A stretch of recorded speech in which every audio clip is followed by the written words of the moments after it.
up, guys? Holyknight Atlas, bringing you Dr. Stone Chapter 64 review. This was titled Hotline.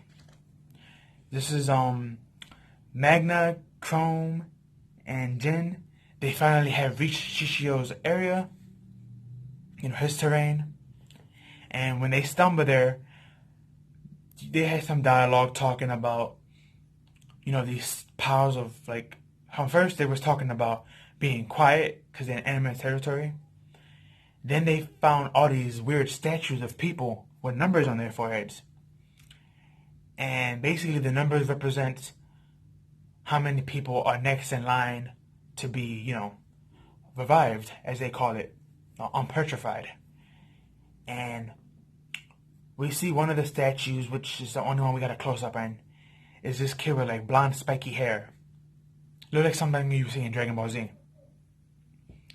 And Magma come out with the idea of, well, let's smash all these statues before they become a threat and join Shishio's army, which is already big enough. And at first, Jin was like, okay, yeah, sure, let's go with it. It's brutal, but yeah, it's really helpful.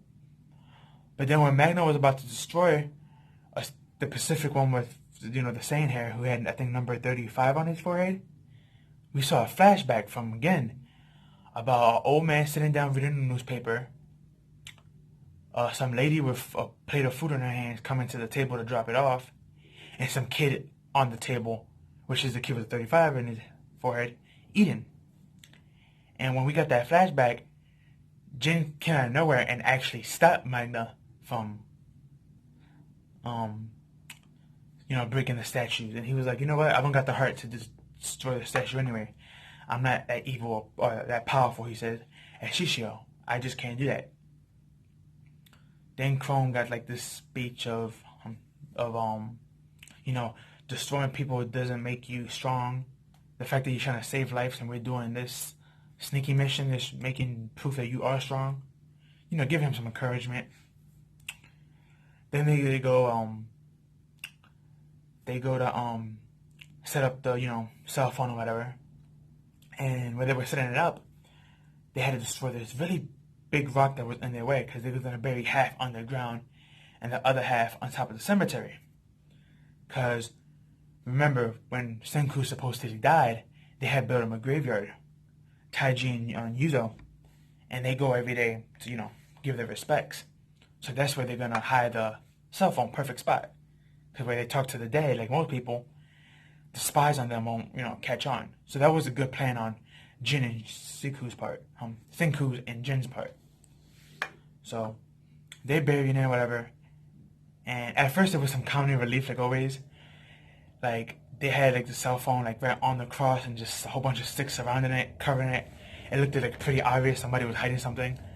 And that was Magna's plan, so they made fun of him for it, which was hilarious. Then afterwards, they had destroyed the they had move all the sticks from the statue, from the cross, which was Senku's grave, and they started digging. They were gonna hide half of it underground and the other half behind it. And while this was going on, there was a big rock.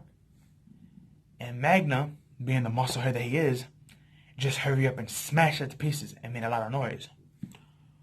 So what they had to do was hurry up and bury the rest under the ground and then hide. And where they were hiding, we got a new character. We didn't get his name, but he was wearing these old type elvish type of clothes, and he had a bow and everything. It was pretty cool. Of course he's human, not an elf. But he just had that elf body / action to him. And he was real good at hearing, supposedly. And supposedly there's more people with keen hearing that are also around as well, watching the outskirts of Shishio's territory. So they have to really be quiet and make sure not to make noise. But where they're hiding and whatever, this guy shoots fire arrow.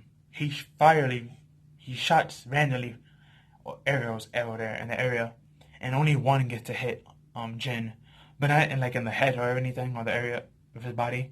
It hit his backpack. So they start running away and hiding, and this guy runs after them but doesn't catch them, luckily. So Then they go back, they fix the area, whatever, and then they leave. Then we get the best part of the chapter. We get Taiju and Yuza, or Yuzara, however you pronounce her name. I say Yuza because it's shorter, dimming it down, but, you know, the girl that's with them. We see them again, which we haven't seen in like almost 100 chapters. Well, not 100 chapters, but more like 40-something chapters, like 45, 46. But, we see them, and he notices something's wrong with the graveyard when they in front of the grave, you know, kneeling, paying their respects. So you see this man's hand just hawks up in all these veins. He breaks through the ground and he pulls something out. And what he pulls out was a styrofoam cup with a tube. And he starts speaking into it, saying, "Hey, Senku, that's you, blah, blah, blah." You know, their dialogue. And Senku was like, being emotional as always. Don't be loud now. And, you know, that's the end of the chapter, them reuniting. And it was pretty good. I enjoyed it. So.